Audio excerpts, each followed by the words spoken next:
আজকে আমি একটা ভিডিও দেখছিলাম, আর সেই ভিডিওটা দেখে আজ থেকে সেই 15 বছর আগের কথাটা আমার মনে পড়ে গেল।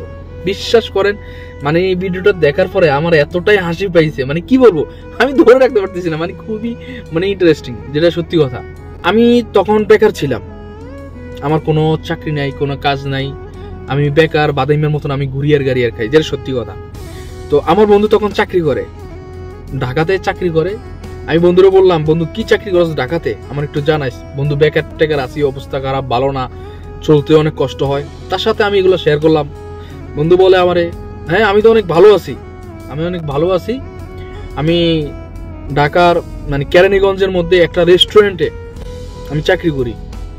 তো রেস্টুরেন্ট আমি জিজ্ঞাসা করলাম, মাশাআল্লাহ, তো তাহলে তো ভালোই। তো আমি তাকে জিজ্ঞাসা করলাম, রেস্টুরেন্ট কি অনেক বড়? হ্যাঁ বন্ধু অনেক বড়, তবে আমাদের রেস্টুরেন্টে যে সব লোকগুলো আসে না, এগুলো সব বিদেশি। বার্গার মানে এসব ধরনের কিছু নাম বললো আর কি, বার্গার আরো অন্যান্য আছে, আমি ভুলে গেছি, অনেক আগের কথা। বেশিরভাগ আমাদের বিদেশি গেস্ট আর কি।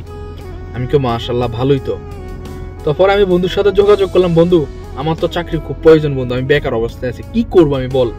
সে আমাকে বললো, আমাদের এখানে তো লোক নিচ্ছে, তো তুই করবি কিনা। আমি বললাম, হ্যাঁ আমি তো চাইতেছি করার জন্য, তুই কি বলস বল। পরে আমি বলতেছি, দেখ আমি যে তোদের রেস্টুরেন্টে করবো, মানে কোন জায়গাতে, বা মানে এই ধরনের প্রশ্ন করলাম। ও বলতেছে, বন্ধু ক্যাশিয়ারে তো করবি, তুই করবি না, পারবি ক্যাশিয়ারে? পরে যাক ভালো কথা।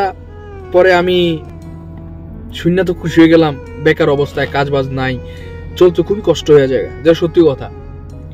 পরে সে আমাকে কত সুন্দর বললো, বন্ধু রেস্টুরেন্ট অনেক বড়, সব বিদেশি লোকেরা আসে, খাওয়া দাওয়া করে, তুই ক্যাশিয়ারে খালি শুধু টাকা নিবি। বন্ধু আমাকে বলে যে তাদের রেস্টুরেন্টে নাকি শুধু বিদেশিরা আসে, তুই শুধু ক্যাশিয়ারে বসবি বাস, আর কোনো কাজ করার দরকার নাই, তুই শুধু টাকা তুলবি বাস, এতটুকুই। আমি তো শুনে খুশি হয়ে গেলাম। তাই বন্ধুরা কইলাম, বন্ধু তুই আগে মালিকের সাথে কথা বলে দেখ, তাহলে কি হয়। বলতেছে কোনো সমস্যা না, আমি মালিকের সাথে কথা বলবো। যাক ভালো কথা। পরের দিন সকালবেলায় আমার বন্ধু আমাকে কল করার পরে বন্ধুর সাথে আমার কথা হইলো। বন্ধু বলতেছে, বন্ধু তুই চলে আয়। আমি তো শুনে খুশি, বন্ধু বলতেছে চলে আয়। আমি কি করলাম, যাক ভালো কথা, সকাল সকাল বলতেছে তুই যদি এখনই চলে আয়। আমি কি করছি, তাড়াতাড়ি রেডি হইলাম, ব্যাগ ট্যাগ গোছায়া চাকরি করার উদ্দেশ্যে সবাই থেকে বাড়ির সবাই থেকে আমি দোয়া নিছি, দোয়া করে চাকরি করতে যাইতেছি, সবাই তো খুশি। পরে আমার বাড়ি হচ্ছে চাঁদপুর, আমি চাঁদপুর ঘাটে গেলাম, লঞ্চঘাট থেকে পরে আমি কি করছি, এই সদরঘাটে গেলাম, সদরঘাট থেকে পরে আমি নৌকা নিয়ে কেরানীগঞ্জে গেলাম। তো পরে যখন গেলাম, তখন তার সাথে আমার বন্ধুর সাথে যোগাযোগ করে আমি রিক্সাতে উঠলাম, উঠে তার রেস্টুরেন্টের সামনে গেলাম। আমি যাওয়ার পরে বন্ধুকে আমি বলতেছি, বন্ধু আমি তো তোর রেস্টুরেন্ট তো দেখতে পাচ্ছি না, এখানে তো সব ছোট ছোট রেস্টুরেন্ট, তুই কই? বন্ধু আমাকে বলতেছে, দাঁড়া আমি আসতেছি। কিছুক্ষণ পরে, প্রায় 2 মিনিট পরে বন্ধু বাইরে থেকে এসে বলতেছে, বন্ধু আয়। পরে আমি আসলাম, ভালো কথা।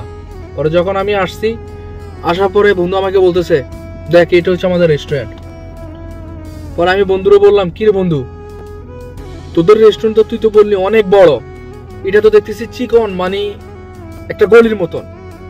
এমন একটা রেস্টুরেন্ট যেখানে কিনা সম্ভবত 4টা সিট বসানো আছে, 4টা সিট, মানে 4টা সিট বলতে একটা টেবিল, আবার পিছনে একটা টেবিল, আবার ওইখানেও একটা টেবিল এভাবে, আর সামনে শুধু ড্যাশবোর্ড আছে আর কি, এইসব মানে বার্গার এইগুলাই, ছোট্ট একটা ক্যাশিয়ার, মানে এখানে অন্য কোনো ইয়ে নেই, বাস এক কথা বলতে গ্রামের মধ্যে আমরা বসি না অনেক সময় যারা ক্যাশিয়ার, এরকম।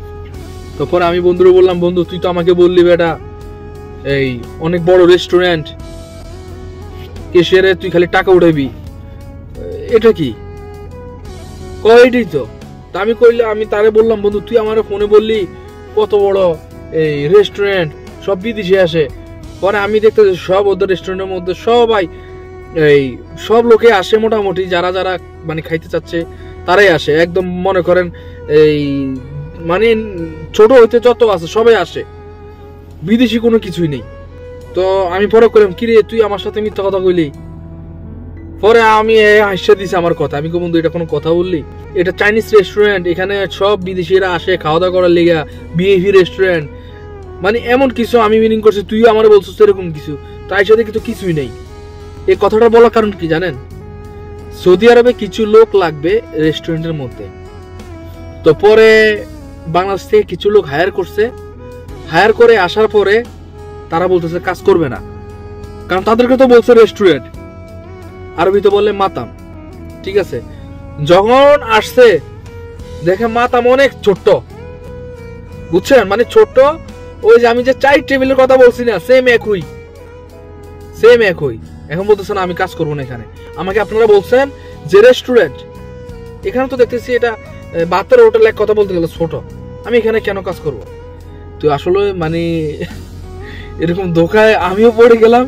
এখন দেখতেছি বেশিরভাগই যারা প্রবাসে আসবেন ভেবে চিন্তে আসিয়েন, ঠিক আছে। তো সৌদির অবস্থা এমন ভালো না, কথা বুঝছেন, ধোকায় পড়িয়েন না। পরে আমি যখন এই আমার বন্ধুর এখানে আমি কিন্তু কাজ করি নাই, পরে আমি চলে গেছি প্রায় আপনার ঢাকাতে আমি অনেক জায়গায় ঘুরছি, মতিঝিল ঘুরছি, তারপর আপনার অনেক জায়গায় ঘুরছি। আমি ঘোরার পরে প্রায় এক সপ্তাহের মতন আমি ট্যুর দেওয়ার পরে আমি হঠাৎ করে আমি বাড়িতে গেলাম, বাড়িতে গিয়ে সবাই তো দেখা হবো, কিরে তুই চলে আসলি? আমি আর বললেন না, আমি তো চাকরি করার লেগে তো গেছিলাম, জায়াজেন এরকম অবস্থা। পরে আমি এসে পড়ছি, পরে ওনাদেরকে আমি বুঝিয়ে বললাম, পরে বুঝছে আর কি এই হলো অবস্থা।